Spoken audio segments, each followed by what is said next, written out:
días, hermanos, vamos a comenzar el culto de esta mañana. Vamos a ponernos de pie y vamos a encomendarnos a nuestro Padre Celestial que está en los cielos de una forma gozosa y también encomendarnos a Él porque Él es nuestro Padre, porque Él ha sido bueno y en toda la semana nos da sus bendiciones. Amén, hermanos, vamos a orar y tenemos sus rostros. Padre eterno que estás en los cielos, gracias por este día, por darnos un día más de vida, por cuidarnos y por protegernos y permitirnos estar aquí en tu casa para darte la gloria y honra. Gracias, Padre, por todas sus bendiciones. Bendiga, Señor, también la vida de cada uno de los que están acá presentes y los que están por venir. Cuídalos, Señor, y proteja también sus pasos y todo lo que hagamos el día de hoy sea de su agrado. En el nombre de Jesús, amén. Amén. Así vamos a cantar, vamos a decir gracias sublime, es el amor de nuestro Señor y perfecto es su amor.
nosotros. Su palabra en Lucas 1, 49, 51 dice: pues Él, poderoso y santo, y ha hecho grandes cosas por mí.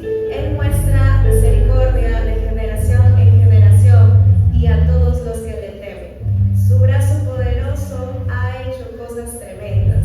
Así que vamos a cantar del poderío del Señor, porque Él es el único que hace lo imposible posible, y de nosotros solamente demanda obediencia.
Amén, hermanos. En 1 Corintios, capítulo 12, versículos del 12 al 27.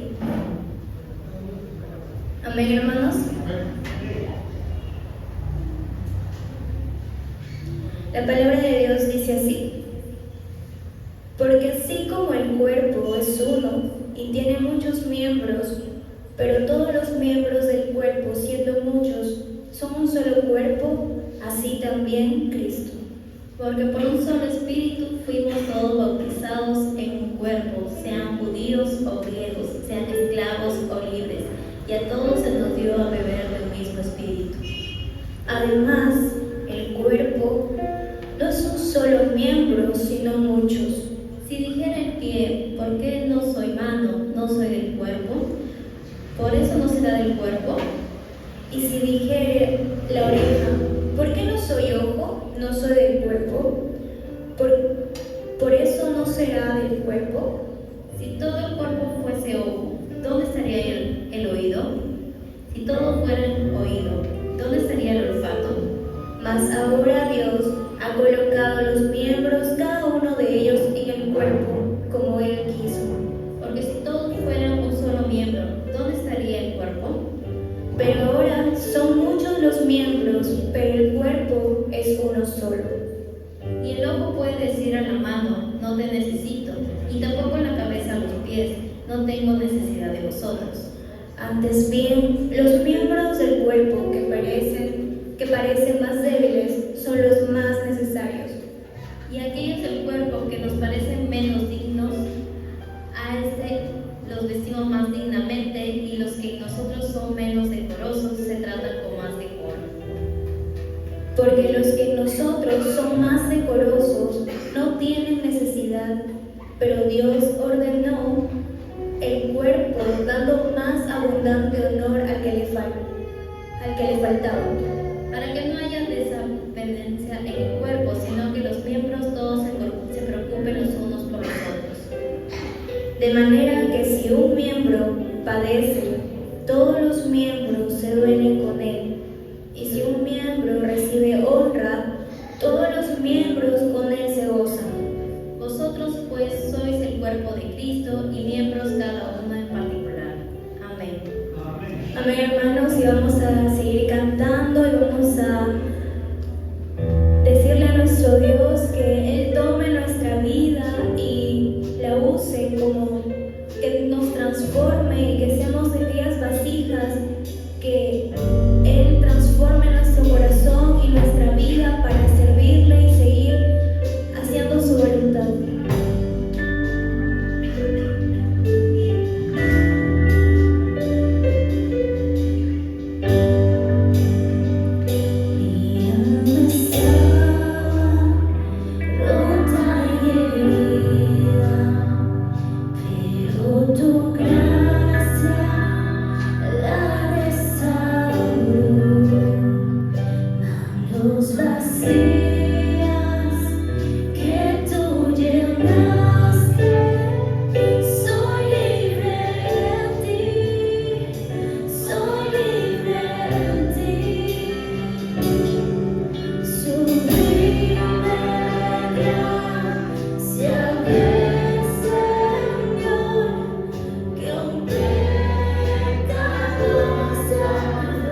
restaura nuestra vida, restaura nuestros corazones, que seamos llenos, llenos de tu Espíritu Santo.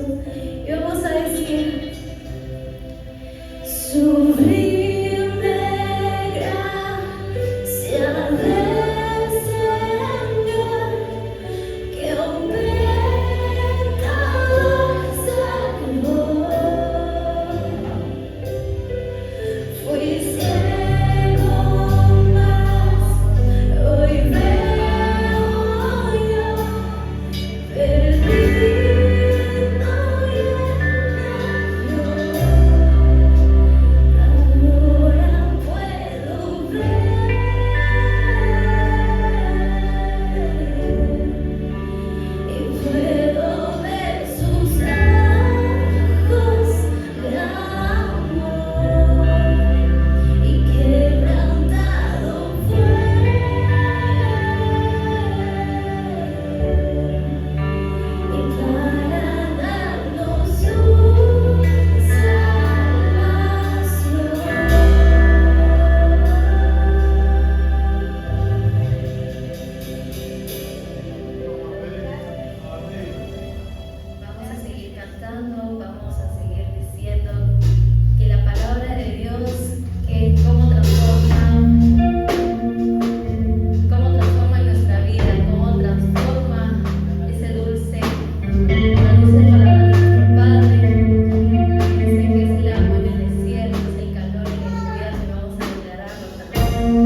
del Señor.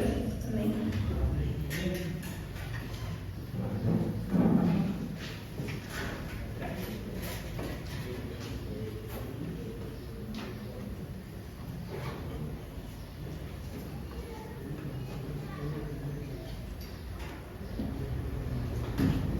Amén. Hermanos, buenos días. Estamos contentos de estar aquí con ustedes en esta mañana y damos la alabanza, la gloria y la honra a nuestro Dios. Amén. Amén. Estamos ya segundo domingo de octubre y en esta semana vamos a hablar de un tema muy bonito y muy importante también, en el sentido de poder recordar que somos parte de la iglesia visible, ¿sí? Y la iglesia visible es parte de la iglesia también, la iglesia en general, la iglesia de Cristo. Tenemos la iglesia invisible, que es todo el conjunto de salvos que son hijos de Dios. Pero tenemos también la iglesia visible, que es el grupo de personas que nos reunimos en un lugar para adorar a Dios. Y vamos a ver el día de hoy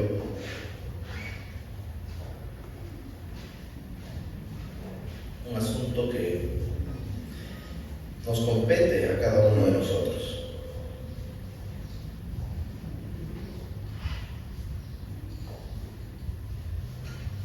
Y el tema de hoy, vamos a hacer una pequeña secuencia de estudios. Y la secuencia que vamos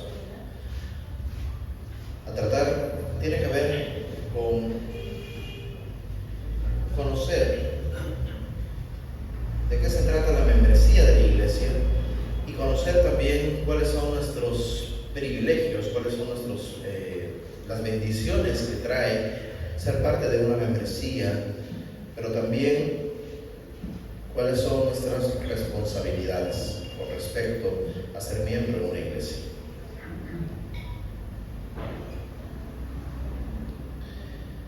Y vamos a comenzar orando y vamos a poner este tiempo en las manos del Señor. Padre, una vez más nos acercamos a ti con el propósito de estudiar tu palabra, de poder ser edificados. Ayúdanos a recordar, a comprender y a hacer nuestra la palabra tuya que nos has dejado. Te pedimos que nos animes, nos confortes y corrijas en caso necesitamos reaprender o comprender mejor cuál es el propósito tuyo con respecto a nuestra relación con el cuerpo de Cristo. Oramos en el nombre de Jesús. Amén. Muy bien, el propósito del tema o de esta serie de temas que vamos a estar viendo en esta semana y próxima y quizá la siguiente también, tiene que ver con enseñar la verdad escritural de la membresía, de tal modo que podamos valorar y querer ser parte de los miembros o de la membresía de la iglesia. Nuestro mundo el día de hoy es un mundo que ya no demanda un nivel de compromiso tan alto, ¿verdad? Hoy las personas evaden los compromisos y esto lo vemos en el alto índice, por ejemplo, de personas que ya no quieren casarse, ¿no? Dicen, no, juntaditos nomás, porque menos compromisos. Si algo falla, pues simplemente nos despedimos y ya está, no hay más que hacer, ¿no? Dicen, no, si vamos a casarnos es firmar un documento, es más compromiso. Entonces muchas personas tienen esta tendencia, la sociedad actual, ¿no?, de reducir al mínimo el tema de los compromisos. Estamos, pero no estamos. Hoy el sistema político también está sufriendo este revés tan grande. Los que hemos nacido en el siglo pasado, creo que podemos ver un poco más la diferencia. Antes había militancia en un partido político. Hoy existe clientelismo político. ¿Qué me puede ofrecer este partido o esta persona? Y bueno, lo apoyo mientras que tenga algún beneficio. El día que se acabe ese beneficio, simplemente no te conozco y si alguna vez te vi no me acuerdo. Pero mucho más atrás había personas que tenían un compromiso de alguna manera, aunque el punto de vista podría ser debatible, pero ellos decían, no, yo estoy convencido de lo que creo, de lo que opino, y por eso participo y soy miembro de este grupo, de este partido. Así también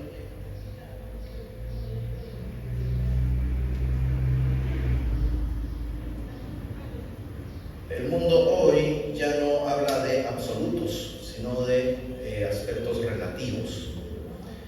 Y esta es una de las cosas que ya hoy se dice que no hay ni verdad ni mentira, sino que cada uno tiene su propia verdad. Ahora ya no se habla de la verdad, ahora se habla de mi verdad, de tu verdad, de nuestra verdad. Y esto es algo que como cristianos no debe formar parte de nuestro vocabulario. De alguna manera, el Señor Jesús nos dice que nuestro sí sea sí, nuestro no sea no. Más allá de ello, no es de cristianos. La rendición de cuentas es un tema también que hoy es casi un insulto cuando alguien le pregunta, ¿podría rendir cuentas de algo?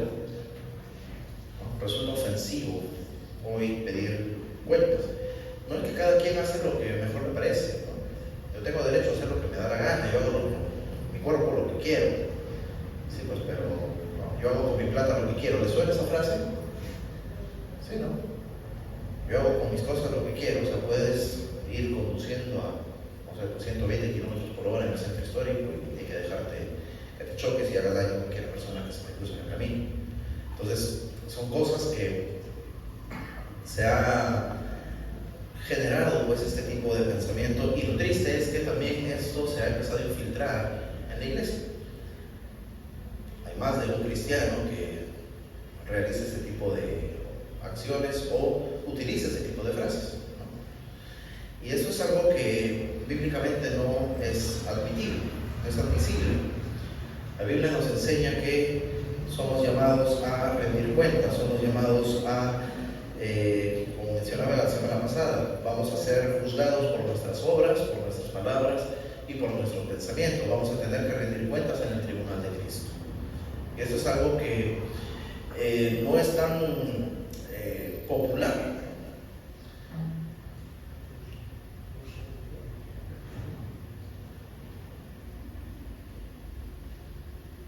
Por esa razón es que necesitamos tener en cuenta la manera como debemos entender la membresía. Y la membresía tiene que ver precisamente con estos detalles. Tiene que ver con rendición de cuentas, tiene que ver con un compromiso que nosotros podemos asumir, no solamente con el grupo humano donde compartimos, sino y sobre todo con el Señor. Recordemos que la palabra de Dios nos dice que Cristo es cabeza de la iglesia y nosotros somos miembros de este cuerpo. Efesios 5:30 nos dice, porque somos miembros de su cuerpo, hablando del cuerpo de Cristo, de su carne y de sus huesos. Entonces no es simplemente una unión institucional. Podríamos decir, bueno, pues un cuerpo en el sentido figurado. Estamos hablando de una comunidad, de un organismo. Y esto es algo que trasciende más allá a los temas o los aspectos netamente legales o administrativos. Una asociación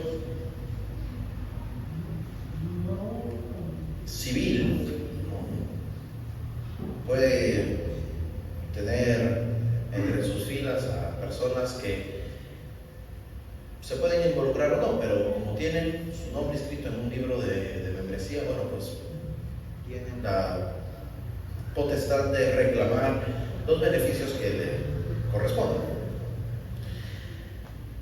Pero la iglesia es un grupo orgánico, porque no es cuestión simplemente de tener un documento que acredite que somos parte de la iglesia. Tenemos que tener el ADN de Cristo con nosotros. Debemos tener la naturaleza divina. Recuerda que cuando nacemos de nuevo se nos otorga esa nueva naturaleza. Entonces hay algo que no es posible hacer solamente de manera humana. Hay un asunto que Dios se encarga de administrar, y es la unidad en el Espíritu. Por eso es que menciona la Escritura que somos miembros de su carne y de sus huesos. Jesús dijo que separados de Él nada podemos hacer.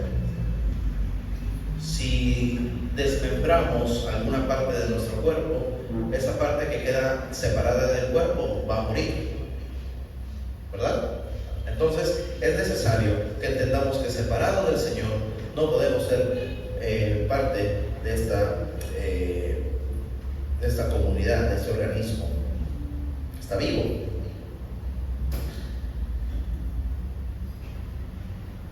Primera de Corintios 12, verso 12 al 14 dice: porque así como el cuerpo es uno y tiene muchos miembros, pero todos los miembros del cuerpo, siendo muchos, son un solo cuerpo, así también Cristo. Porque por un solo espíritu fuimos todos bautizados en un cuerpo, sean judíos o griegos, sean esclavos o libres, y a todos se nos dio a beber de un mismo espíritu. Esto es lo que nos une al cuerpo de Cristo, el Espíritu de Cristo. Si alguno tiene el Espíritu de Cristo, entonces pertenece a Cristo. Si no tenemos el Espíritu de Dios, no somos hijos de Dios, no somos parte de la iglesia. Y eso es algo que debemos evaluar de manera personal cada uno. Además, el cuerpo no es un solo miembro, sino muchos. Así nosotros, nos dice Romanos 12:5, siendo muchos, somos un cuerpo en Cristo y todos los miembros los unos de los otros. Hay una dependencia. Y es que no podemos decir, bueno, yo soy parte de la iglesia, pero camino solo. No podemos decir así. ¿Qué es la iglesia entonces? Sentemos las bases con respecto a qué es la iglesia. La iglesia es el cuerpo de Cristo. Ya lo hemos mencionado. Cristo es la cabeza. Cristo es quien gobierna la iglesia. Si bien humanamente la iglesia de Cristo se ha organizado de diferentes maneras, y si profundizamos un poquito en la historia de la iglesia o miramos en las diferentes denominaciones, y eso es lo que de alguna manera ha generado que existan diversas denominaciones.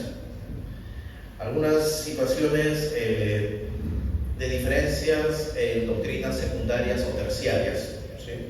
No en lo fundamental estamos todos de acuerdo.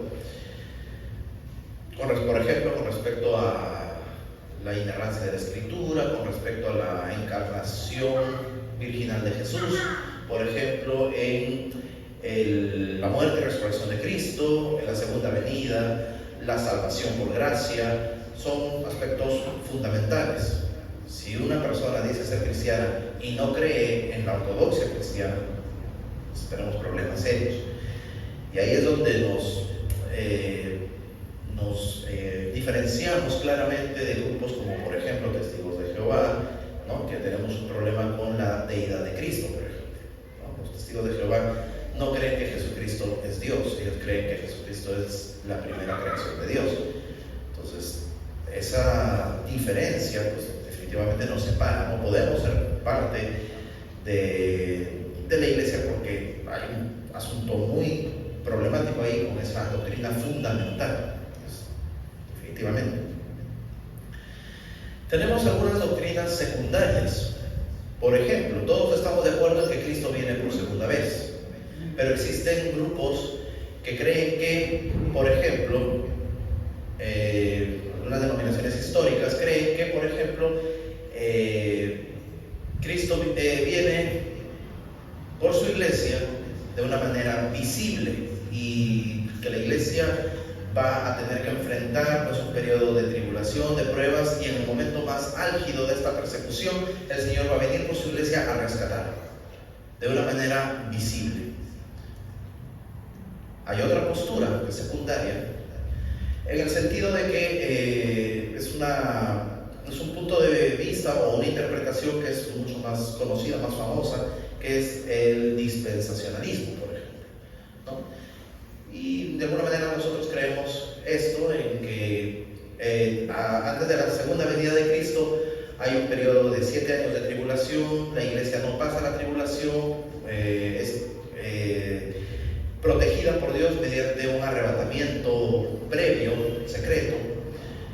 Eso es una doctrina secundaria.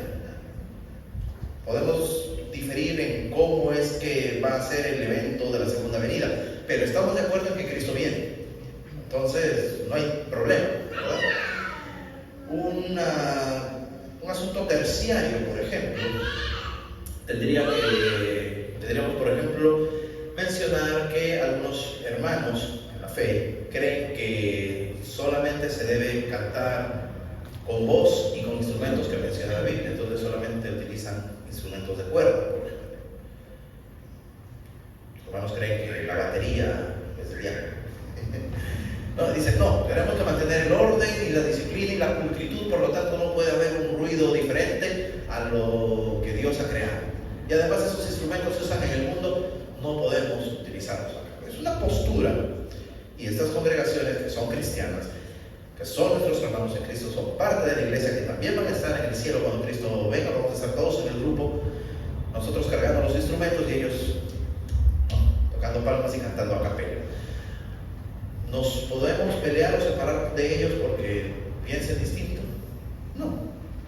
Algunos hermanos dicen, no, solo se deben cantar himnos y cánticos espirituales, los de la categoría que tienen el sello de garantía, que son cantos celestiales. Nosotros cantamos todo tipo de alabanza, porque todo es para Dios. Pero a veces hay pequeñas diferencias. Sin embargo, todos tenemos una sola cabeza, que es Cristo Jesús. Y todos respondemos al señorío de Cristo. Y ese es un tema importante. Todas las iglesias cristianas deben tener a Cristo en el centro, como jefe y autoridad máxima de la iglesia. Entonces también con respecto al gobierno de la iglesia, la forma como se organizan, existen diversos modos, ¿no? Por ejemplo, existe un modelo episcopal, donde existen una serie de responsables a nivel de iglesia, pero hay un jefe máximo, ¿no? Pero ahí a veces es un problema, porque ¿quién es el que manda, el obispo o Cristo? Pero hay una jerarquía, por ejemplo, la iglesia católica, o por ejemplo algunas denominaciones episcopales, como la iglesia anglicana, como por ejemplo la iglesia metodista, u otras, ¿no? El caso de la iglesia de los peregrinos, por ejemplo, también tiene su modelo piramidal.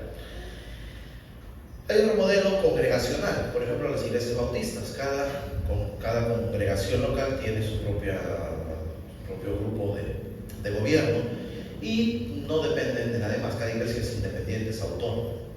Existen también, por ejemplo, un estilo intermedio, que es el modelo presbiteriano, por ejemplo, que es un modelo representativo. Cada iglesia local tiene su grupo de gobierno local, pero las iglesias que pertenecen, por ejemplo, a una ciudad o un país y son parte de este modelo, envían sus representantes y tienen lo que se llama un sínodo.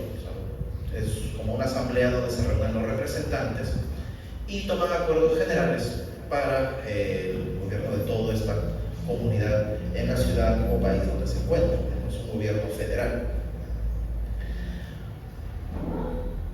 Usted se pregunta cuál es el modelo bíblico o cuál es el verdadero modelo. La Biblia nos menciona de alguna manera, no nos menciona un modelo específico, pero vemos ejemplos de 3 tipos de organización. Las iglesias en las casas, ¿no? O las iglesias en la ciudad, o de alguna manera lo que menciona de los supervisores, aunque no nos habla del modelo episcopal propiamente dicho, pero sí nos refleja a personas ancianos de la iglesia que son supervisores, los presbúteros, los presbíteros y los obispos que son los responsables de la iglesia en cada ciudad. No como un señorío sobre los demás, sino más bien como un ámbito o un campo de supervisión. Bueno, podemos discutir este tema a profundidad. Para conocimiento, nosotros tenemos un modelo que se parece más al modelo presbiteriano. Como iglesia local tenemos una asamblea general, sí, todos podemos participar, pero se nombra un grupo que representa a la congregación, en este caso el consejo directivo, quienes pues toman los acuerdos para poder administrar el trabajo de la iglesia. Entonces, de alguna manera hemos tomado lo mejorcito de cada uno de los grupos y lo hemos adaptado. Así como cada iglesia local es autónoma en el sentido de ver la mejor manera cómo organizarse, porque incluso existen iglesias que no están organizadas, incluso son clandestinas.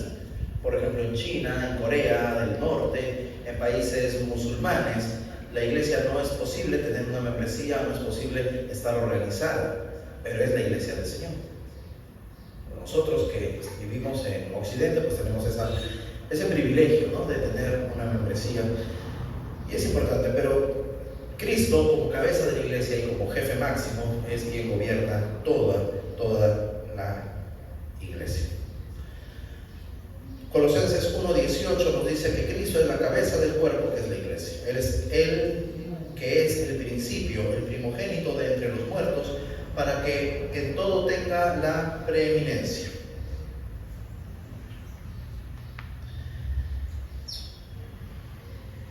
Si somos miembros del cuerpo de Cristo, estamos unidos a Cristo, Él es nuestro comandante, Él es nuestro jefe. Antes se cantaban los cantos de marcha, ¿verdad? Y se hablaba siempre de Cristo como capitán, ¿no? Hoy hemos dejado un poquito eso porque ya es como que no es tan... Es ofensivo hablar de militancia, ¿no? Hoy por hoy, como que, oye, no, qué raro eso de ser un ejército, ¿no? Más bien, bienvenida a la paz y afuera la violencia y todo lo que tenga que ver con ejército y guerra, pero Cristo es nuestro comandante y la iglesia está en guerra contra el mundo, contra el pecado y contra Satanás. Entonces, de alguna manera, no debemos dejar de recordar, siquiera a través de estos cantos, ¿no?, de que vivimos en medio de conflicto, pero que tenemos la promesa de salir victoriosos en el nombre del Señor. El segundo aspecto de la iglesia es que la iglesia ha sido comprada por Cristo. Cada uno de nosotros hemos sido comprados por Jesucristo. Cristo pagó con su sangre por nosotros. Así que por esta razón Él es el jefe, Él manda, y nosotros obedecemos. Efesios 5:25: esposos, amen a sus esposas, así como Cristo amó la iglesia y se entregó a sí mismo por ella.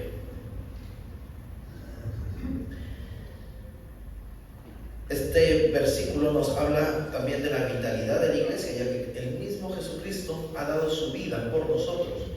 Así que nosotros tenemos la vida de Cristo. La iglesia es, de alguna manera, por decirlo así, es inmortal. Porque Cristo ha dado de su espíritu, ha dado su vida por nosotros para darnos vida eterna. Por lo tanto, la iglesia del Señor es inmortal. Aun cuando tengamos que enfrentar la muerte, ni siquiera eso nos puede separar del amor de Dios que es en Cristo Jesús. Entonces podemos tener esa seguridad de que somos la iglesia. La iglesia del Señor también es columna y baluarte de la verdad. La iglesia de Cristo es columna y es baluarte. Son dos términos que hoy ya no se utiliza mucho o que queda a veces en desuso. Todavía tenemos el concepto de una columna, ¿no? Es este cuerpo sólido, ¿no?, de concreto, piedra y fierro, que da soporte a la estructura. Y de alguna manera realiza una función, siempre y cuando esté bien constituida, pues, ¿no? Si la columna tiene poco cemento, es una mezcla pobre, no va a hacer el trabajo, o cualquier golpecito la puede desmoronar, o peor, la humedad o el mismo peso de la construcción puede desmoronar. Igual, si es que cambiamos fierro por alambre, no va a tener la misma resistencia, vamos a tener problemas. Por eso es que la iglesia se describe como una columna. En la antigüedad, las columnas eran construidas, eran edificadas con materiales de óptima calidad. Existen construcciones que superan el tiempo de vida estimado. Miren, nuestras construcciones que decimos que son de material noble tienen una duración aproximada de 150 a 200 años, ¿cierto? Y después de eso ya hay que ir pensando en reforzar o de repente remodelar o esperar que se caiga, ¿no? Como las edificaciones del centro histórico, por ejemplo, que tienen 300 años, 400 años y todavía están ahí, ¿no? Y nadie las quiere tocar porque si las toca se caen. Pero vemos, por ejemplo, edificaciones de hace 2500, 3000 años, construidas con materiales de óptima calidad, usados para hacer columnas. Si usted visita Grecia, por ejemplo, va a encontrar edificios, aparte de impresionantes y hermosos, tan duraderos, que están basados en una estructura de columnas. Y uno podría decir, pero ¿por qué tanta columna? Este es el secreto. Eso le da soporte. Y hermanos, la iglesia de Cristo es descrita como una columna porque los materiales con los que son edificadas esas columnas son materiales eternos. Somos edificados por medio de la palabra de Dios, y es la palabra de Dios la que nos da esa seguridad de que somos inamovibles, o que debemos ser inamovibles. Si la iglesia del Señor cambia la Biblia por otras cosas, tenga la certeza de que ese grupo humano que se denomina iglesia, o esa congregación, vamos a decirlo así, va a fracasar, va a morir. Pero si nos mantenemos en la palabra de Dios y en la ortodoxia de la doctrina, tenemos la seguridad de que ni siquiera las puertas del infierno van a prevalecer contra nosotros, porque la iglesia es columna, debe dar soporte. Y es por eso que la iglesia es tan atacada hoy en día. La sociedad está queriendo deconstruir para construir una nueva sociedad. ¿Te suenan esos términos? Cuando usted escucha en los noticieros, en las entrevistas, ¿no?, personajes que dicen, bueno, tenemos que cambiar la forma de la sociedad, tenemos que construir una sociedad mejor, y para lograr eso tenemos que deconstruir lo aprendido, tenemos que desmontar las estructuras arcaicas para volver a refundar, ¿no?, las instituciones, y en ese proceso pues afuera la iglesia, afuera la familia, afuera los valores y principios absolutos, y bienvenido el relativismo. La iglesia es descrita como columna y baluarte de la verdad. Hermanos, es triste decir que existen algunas denominaciones que han dado apertura a teologías liberales, casi heréticas. Una de ellas, por ejemplo, considerar que la Biblia podría tener errores.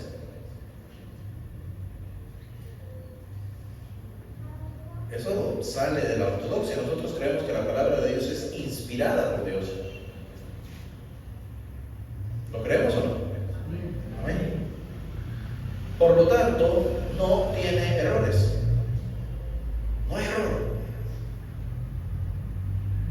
Alguien podría decir, bueno, pero quizás en las traducciones podría haber error. Pero sabe una cosa, las traducciones fueron hechas no por una persona. Muchas personas hicieron diversos trabajos de traducción.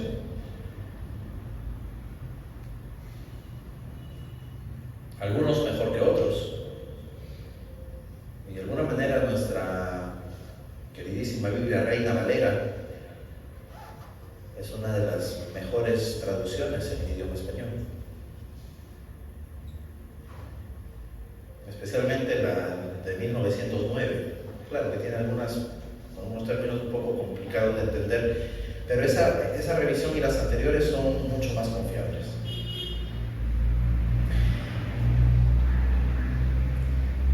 En la década del 50, del 60, empezaron en los seminarios bíblicos a imponerse ciertas posturas un tanto liberales y comenzaron a dar espacio a lo que se conoce como la crítica textual.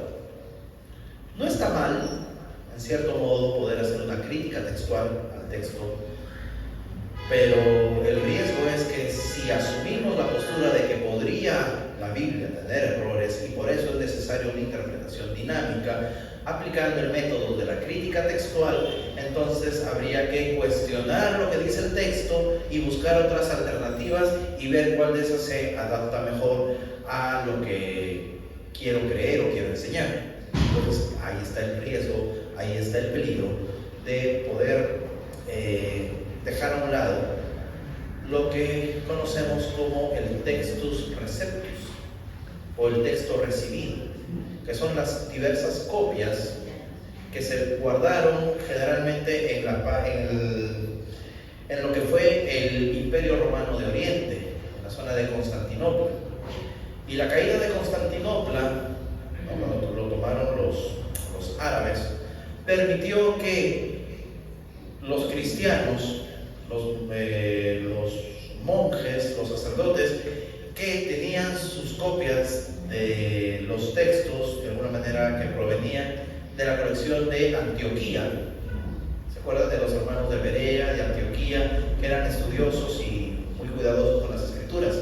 Esas copias, porque obviamente cada cierto tiempo se iban renovando las escrituras y se copiaban palabra por palabra, ¿no? Y eso es la traducción más exacta, cuando se traduce de manera literal palabra por palabra. A veces no tienen sentido algunas frases en nuestro idioma, pero cuando juntamos estas palabras en el idioma original nos da un sentido mayor. Eso se puede entender, por ejemplo, en el idioma inglés, cuando tenemos dos palabras que por separado significan dos cosas distintas, pero cuando las juntamos surge un tercer significado. Algo así también son algunos términos que en la Biblia podemos encontrar cuando se copian de manera literal. Estamos hablando del año 1100 y tanto, 1200, y esto permitió tener copias exactas y originales de los idiomas griego y hebreo. Por esa razón es que las traducciones que provienen no de la Vulgata del latín, sino de los textos originales, nos dan una mayor certeza, y eso se conoce como el texto recibido.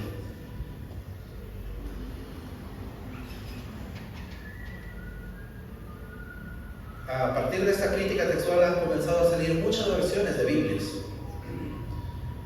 y hay que tener cuidado porque en algunas se omiten parte de versículos, en otras cambia un poco el sentido de la palabra. Y por ejemplo, tuve la oportunidad de ver una comparación de unas versiones modernas en el episodio de los amigos de Daniel en el horno de fuego, y Nabucodonosor hace una expresión: veo un cuarto hombre, no echamos 3 personas, pero veo una cuarta persona semejante al hijo de los dioses.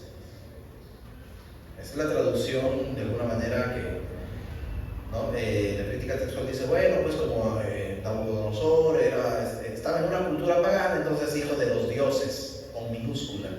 Pero cuando vamos al texto recibido, encontramos, por ejemplo, las versiones más anteriores, en este caso la de 1909 o la de 1602, la Biblia del Cántaro, describe que Nabucodonosor dice: veo este cuarto hombre con semejanza al Hijo de Dios, y con mayúscula, y en singular. Entonces ahí hay un asunto que podríamos entender de que la descripción que hace el libro de Daniel no es que había un hijo de los dioses, alguien por ahí, no, está hablando del mismísimo Señor Jesucristo, y es un texto que va a ayudarnos, por ejemplo, a respaldar la preexistencia de Cristo. Antes de su encarnación, Cristo ya estaba presente, incluso lo encontramos en el Antiguo Testamento. Entonces son casos, por ejemplo, que debemos tener precaución. Entonces, la iglesia es columna porque creemos que la palabra de Dios es nuestro fundamento. Cuando cambiamos la palabra de Dios o la hacemos a un lado o interpretamos de manera no ortodoxa, no correcta, entonces cambiamos la estructura de esa columna y lo que puede la iglesia edificar, no lo va a edificar bien. Recuerde que la iglesia está conformada no solo por individuos, sino por familias. Entonces, las familias cristianas deben estar correctamente constituidas de acuerdo al modelo bíblico, no según el modelo de lo que el mundo hoy nos presenta de familia, porque si no dejamos de ser columna. Son aspectos importantes, hermanos, que debemos entender. También es baluarte. ¿Qué significa baluarte? No confundir con el apellido de la presidenta. Baluarte en las ciudades antiguas era una construcción que formaba parte de las murallas de la ciudad. Pero era una estructura que permitía no solamente defender la ciudad, sino también atacar a los que intentaban asaltar la ciudad. Y era el lugar desde donde se tenía una vista privilegiada de los diversos frentes que desde donde podían venir los atacantes. Ejemplo de un baluarte, seguramente ha pasado por ahí y lo ha visto. Claro que ya no tiene forma de baluarte, ahora lo han convertido en un parque privado, ¿no? Frente al Colegio Modelo, en la Avenida España, hay un parque que tiene rejas, ¿no? Y uno ve que parece así como un medio triángulo, algo medio raro. Eso formaba parte de la muralla de la ciudad, y la ciudad tenía pues varios de esas estructuras, ¿no? Y esos eran los baluartes. En ese lugar se reunían los ciudadanos de la ciudad, los soldados, llevaban las municiones y desde ahí defendían la ciudad. Porque entre baluarte y baluarte cubría una distancia, digamos, de entre esquina y esquina, podía proteger todo el segmento de la muralla. Entonces, esto es lo que la iglesia representa. Somos, o debemos ser, una estructura orgánica de seres humanos, ¿no? Que tenemos el Espíritu de Cristo y que tenemos las armas, no carnales, sino espirituales y poderosas en Dios para derribar fortalezas mentales, fortalezas del mundo, fortalezas ideológicas. Y una de esas herramientas es la apologética, que es la defensa del Evangelio. Debemos estar preparados para presentar defensa del Evangelio. ¿Qué significa eso? Debemos, hermanos, conocer qué es lo que creemos. Qué vergüenza que usted salga a evangelizar o alguien por ahí lo descubre que es cristiano y le pregunte, bueno, y ustedes, cuéntame, ¿en qué consiste ser cristiano? ¿Qué respondería usted? Bueno, ser buena gente, portarse bien, no hacer mal a nadie, no fumar, no tomar, no bailar pegadito y bueno, ya está. ¿Será solamente eso? No. Pero cuando conocemos la palabra de Dios, cuando conocemos lo que creemos, si nos tomamos un examen, a ver, el credo por lo menos. Creo en Dios Padre Todopoderoso, y lo demás no me acuerdo. Una declaración. Es más, los cristianos primitivos, este credo de los apóstoles data de los primeros años, los años de la persecución de los cristianos. Y en ese tiempo, ¿sabe cómo se conocía quién era miembro de la iglesia? Si alguien decía, yo soy cristiano, ¿sabe cómo podían corroborar si alguien era cristiano o no? Le decían, a ver, recítate el credo.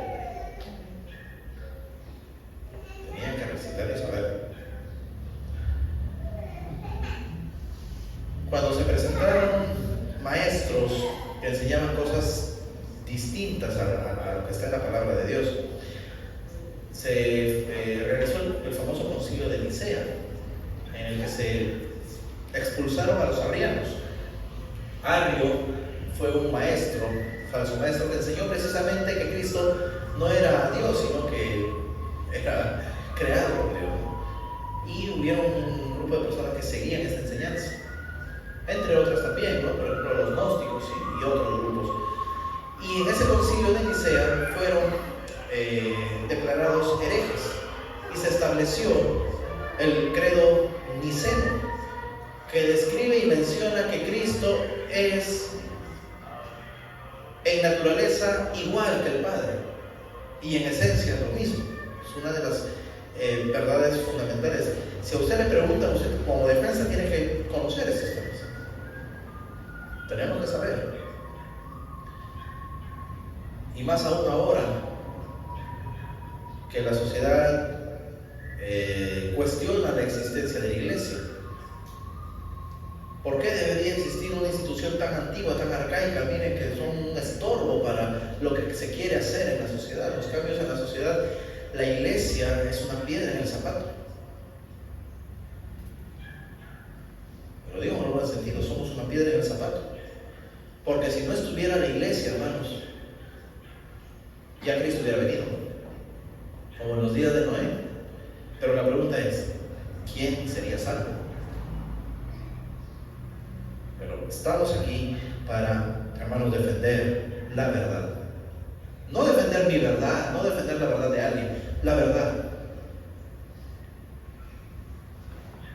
Dios es luz, no hay tinieblas en él, su palabra es verdad.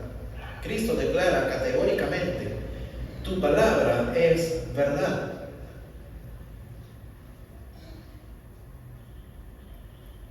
No dice es una verdad, tampoco dice es la verdad.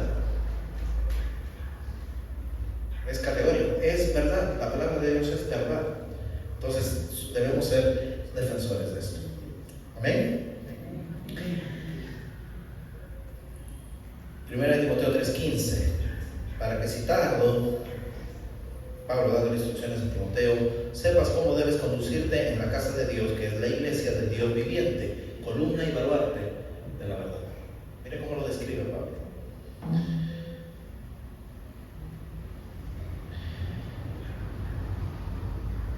Debemos, hermanos, tener en claro que la iglesia no es solamente el lugar donde nosotros venimos los domingos o los feriados.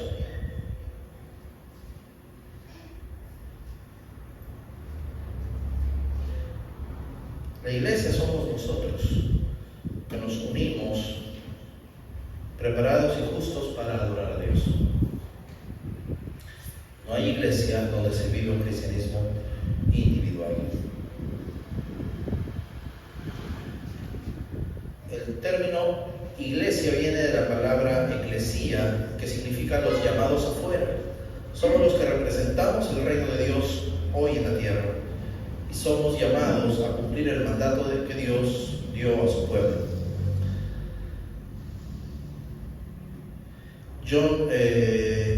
Jonathan Leeman es un escritor cristiano.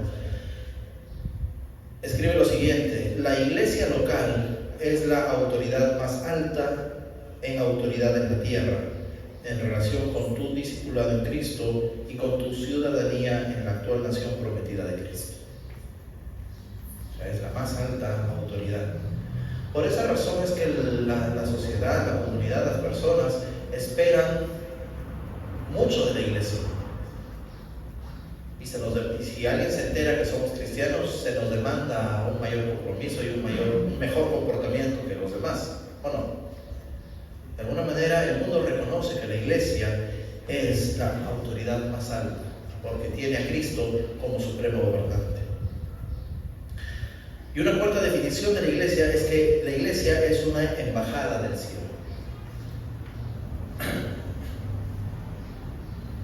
Todo el que quiera ser un verdadero representante del cielo se debe comportar y conducir y regir bajo las normas del cielo.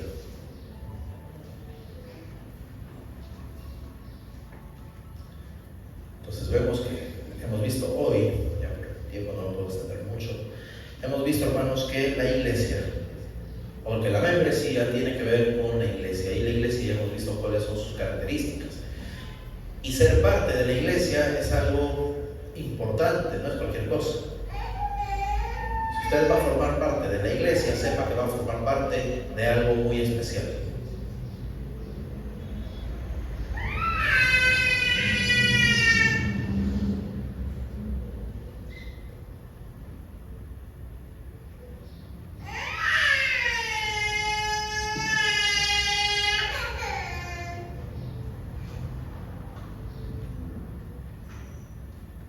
Entonces, para culminar esta mañana, el tema de hoy, vamos a continuar la próxima semana hablando de la membresía, pero quisiera que no nos vayamos sin antes hacernos esta pregunta.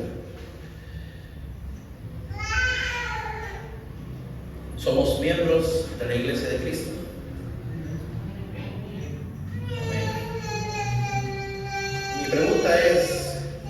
Mi pregunta no es, ¿está su nombre escrito en el libro de membresía? Yo estoy preguntando si somos parte de la Iglesia de Cristo, si hemos nacido de nuevo, si hemos sido bautizados en un mismo espíritu, o todavía somos visitantes.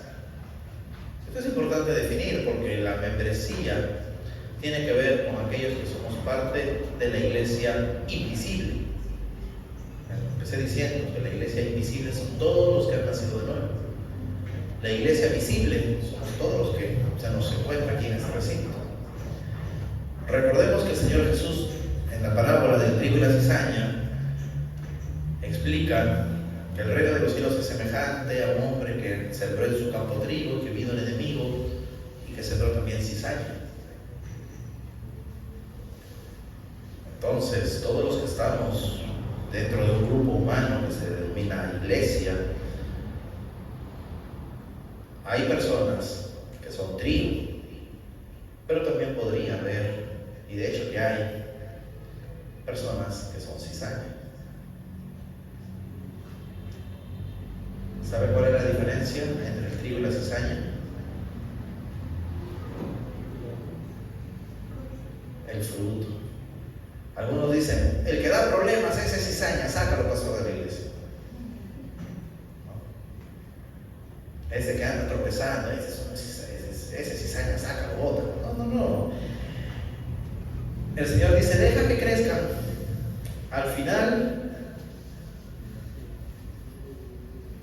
por su fruto lo vas a conocer. Porque cuando se cosecha el trigo y la cizaña es fácil. Ambos se trillan. Entonces soba el trigo. La cizaña soba y no queda nada. Pero el trigo, usted frota, abre la mano, sopla, se va la paja y queda el grano de trigo.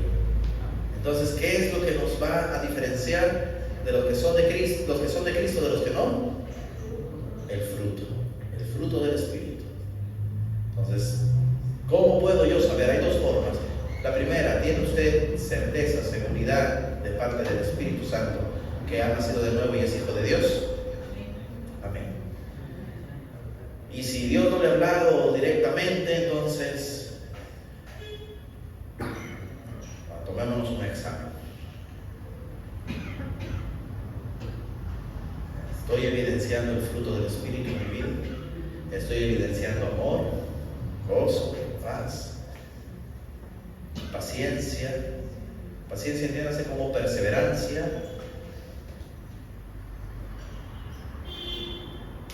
Disposición a tratar bien a la gente. Disposición a hacer el bien aunque me salga caro. Confiabilidad, la fidelidad, fe, fidelidad. Soy veraz, soy confiable. Tengo dominio propio. Puedo refrenar mis deseos mundanos, carnales. O todavía me gobierna la carne. Todavía me gobierna mi temperamento. Si le falta alguna de estas cosas, no vaya a pensar que se va a ir al infierno, o que no sea hijo de Dios. Significa que tenemos que trabajar en madurar o evidenciar ese fruto. Pidamos la ayuda del Señor. Amén.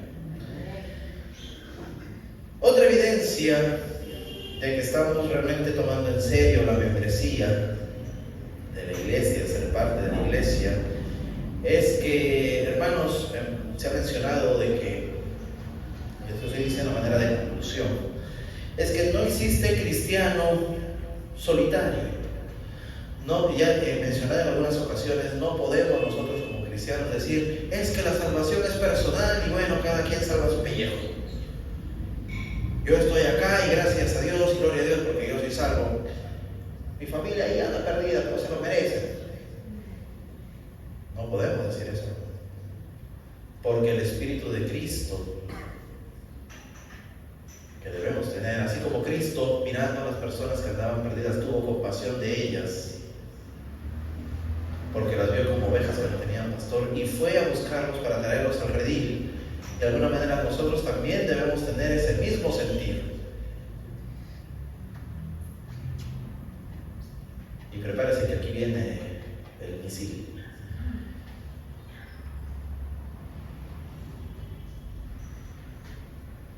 Usted puede tener mucho tiempo en la congregación.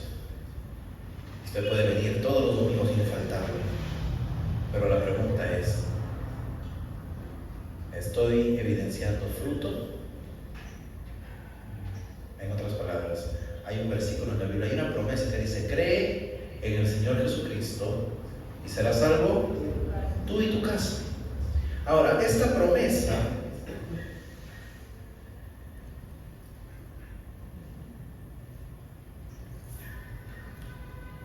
¿quiere que le explique o lo dejo para una próxima? Porque me voy a tomar un par de minutos.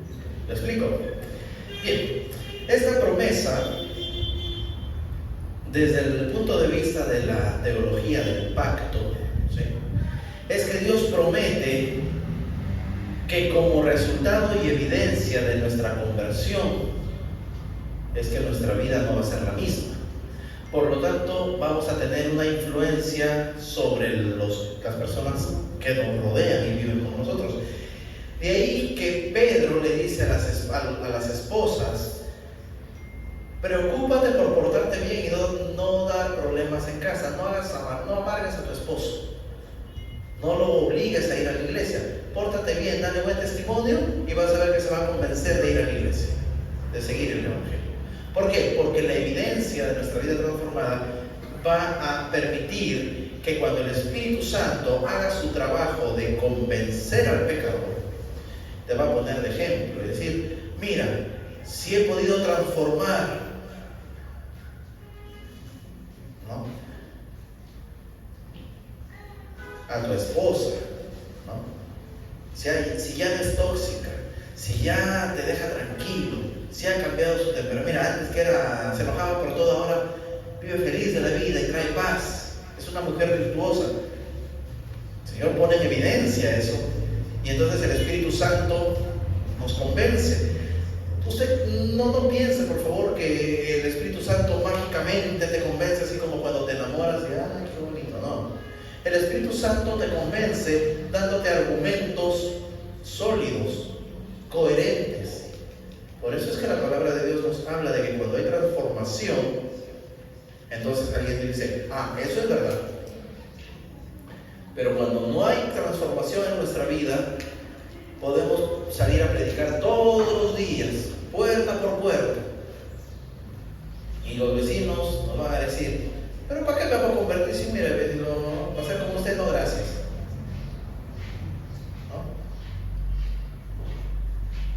¿No? O peor aún, cuando quieran llevar a tus hijos a la iglesia y se pongan rebeldes y digan, no, ¿para qué voy a ir a la iglesia? ¿Para ponerme así todo amargado como mi papá? No, gracias. Entonces el Espíritu de Dios nos va a utilizar a nosotros como ejemplo para hacer su trabajo, convencer, ¿sí? No es algo mágico, es evidencia real, sustancial. Así como la resurrección de Cristo fue una evidencia irrefutable y muchos fueron convencidos por la resurrección de Cristo, muchos otros fueron convencidos por la transformación de los discípulos que predicaban con denuedo y la gente veía y tenía temor. ¿Se acuerda que en el libro de los Hechos dice que viendo las cosas que ocurrían y los cristianos eran considerados, eran respetados y se les veía con cierto respeto? Decían, cualquiera que entraba a la iglesia, pero decía, no, cuidado, porque vas a entrar en ese grupo y tienes que andar derechito, porque si no pasan cosas como Ananías y Zafira. Es un asunto, hermanos, de vital importancia. Entonces, esta evidencia de transformación va a ser el cumplimiento de esta promesa. Pero no es una promesa incondicional. A ver, quiero que entendamos. Estamos convencidos de que la salvación es por gracia, no es por obras, ¿correcto?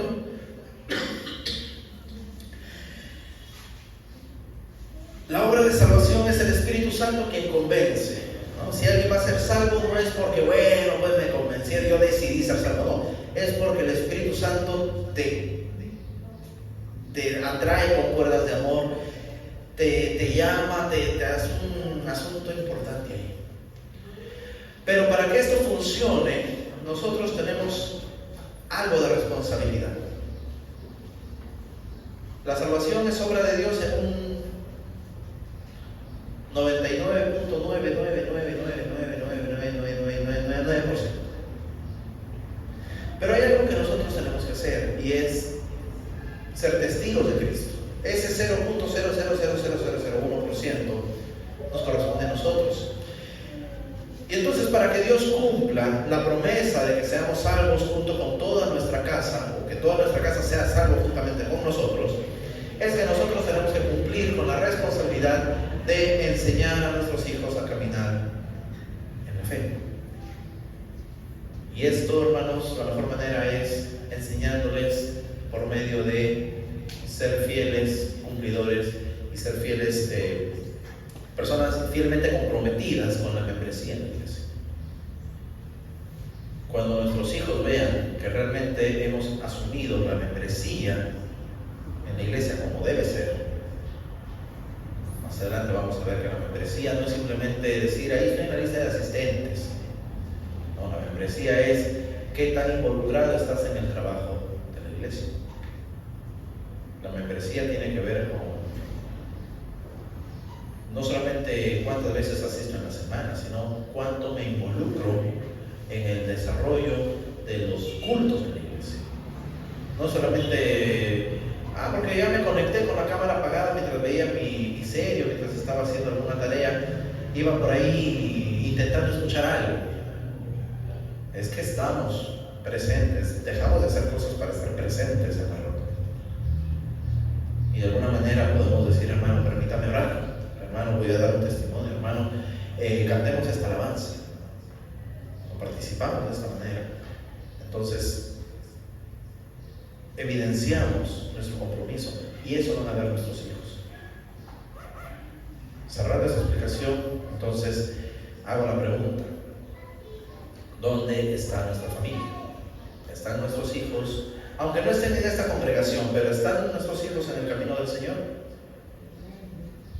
¿O todavía no están convencidos? Es más, tan mal testimonio hemos dado que no quieren saber nada de la iglesia. Entonces, ahí tenemos un asunto que evaluarnos. Estas dos preguntas nos deben llevar a reflexionar.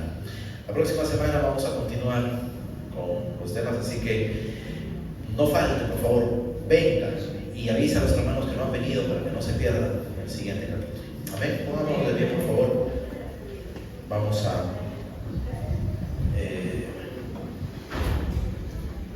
a dar gracias a Dios por esta palabra. Hemos aprendido varias cosas, y como miembros del cuerpo de Cristo vamos a participar también de uno de los privilegios que nos da la membresía de la iglesia, que es participar de la cena del Señor. Vamos a orar. Padre eterno, gracias te damos en esta mañana por tu palabra que se expuesta. Gracias porque nos has recordado que somos parte de tu iglesia y que tenemos características tan especiales y tan importantes que debemos ser conscientes de lo que significa ser parte, ser miembros de tu cuerpo. Señor, gracias. Te pedimos perdón por nuestros pecados. Te pedimos perdón por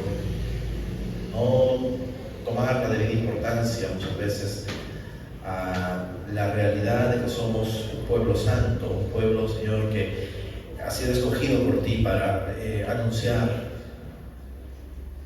tus virtudes y anunciar, Señor, tus perfecciones. Padre, permítanos en esta mañana participar de tu mesa.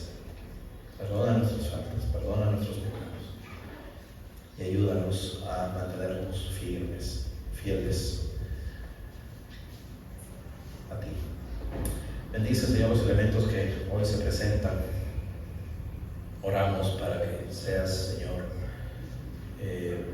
nuestro sustento, que seas, Señor, nuestra porción, nuestra bendición, que a través del pan y el vino podamos recibir esas bendiciones que tú has preparado para tu pueblo. Oramos en el nombre de Jesús. Amén. Y amén.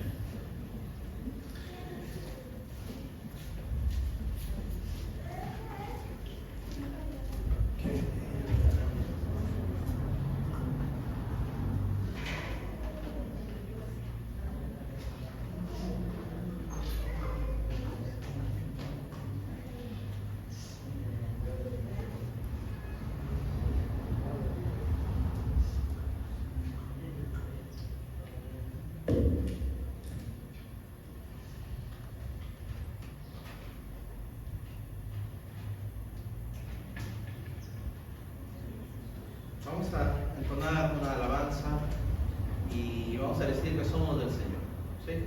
Mientras que se va repartiendo por los instrumentos, vamos a cantar esta alabanza.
Efesios 11:23 dice: porque yo recibí del Señor lo que también os he enseñado a ustedes, que el Señor Jesús, la noche que fue entregado, tomó pan,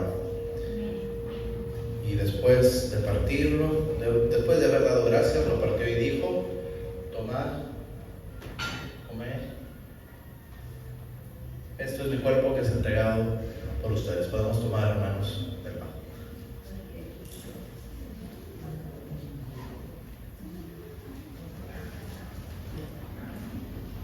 De la misma manera, después de haber cenado, tomó el Señor la copa, diciendo: esta copa es mi sangre, que es ofrecida. Este es el nuevo pacto en mi sangre. Al beberla, hagan esto en memoria de mí. Podemos, hermanos, tomar en la copa del Señor.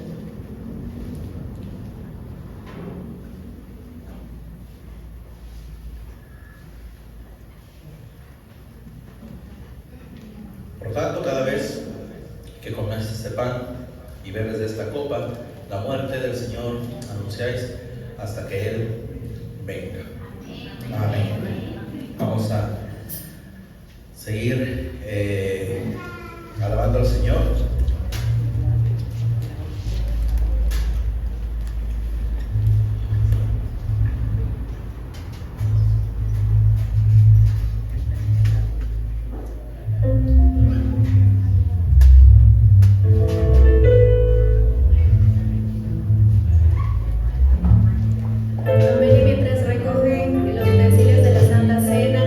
Vamos a cantarle al Señor, vamos a decirle que el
nombre muy importante al cual no querían mencionar por respeto. Entonces le encontraron un nombre al Señor y le pusieron a Adonai. Y no solamente como Adonai, tenemos más palabras como Elohim, tenemos más palabras en hebreo que resaltan los atributos del Señor. Así que vamos a seguir cantando, vamos a celebrar la naturaleza del Señor y vamos a recoger las ofrendas. Vamos a abrir nuestros himnarios en el himno 331 que se titula Victoria en Cristo.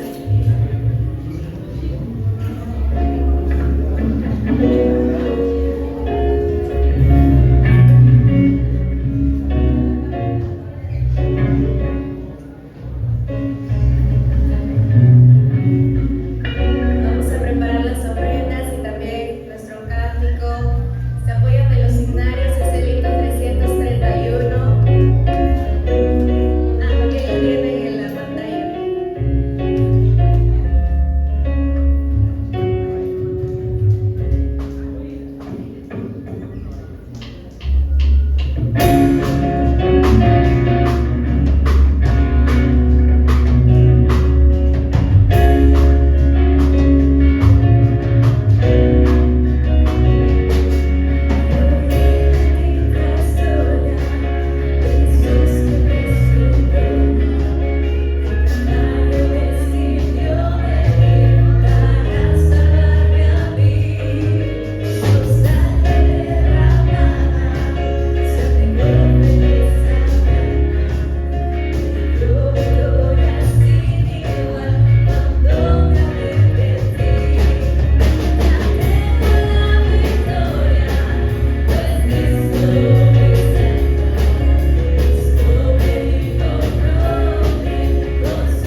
¿Listo? ¿Preparados? Que Jehová te guarde y te bendiga, haga resplandecer sobre ti su rostro y te dé paz. Que la presencia del Señor esté contigo todos los días y a todo lugar que vayas. Que seamos embajadores de Cristo. Que seamos fieles, siervos del Señor, representantes dignos de columna y baluarte de la verdad. Que recordemos siempre que somos miembros del cuerpo de Cristo y por lo tanto debemos honrar al Señor con todo lo que hacemos, con todo lo que pensamos, con todo lo que decimos. Que la palabra del Señor more en abundancia en tu mente, en tu corazón, y que seas de bendición para los tuyos. Que Jehová cumpla su promesa de que seas salvo no solamente tú, sino también toda tu casa. Y con toda tu casa también puedas decir: yo me alegré con los que me decían, a la casa de Jehová iremos. Que el Señor nos ayude siempre a recordar que somos miembros los unos de los otros y que es nuestro deber congregar y participar todas las veces que nos sea posible en la casa de Dios, y lo hagamos con alegría. Que la presencia del Señor esté contigo, que te guarde en todo lugar y en todo momento. En el nombre de Jesús. Amén. Estamos, hermanos, despedidos. Pueden saludarse.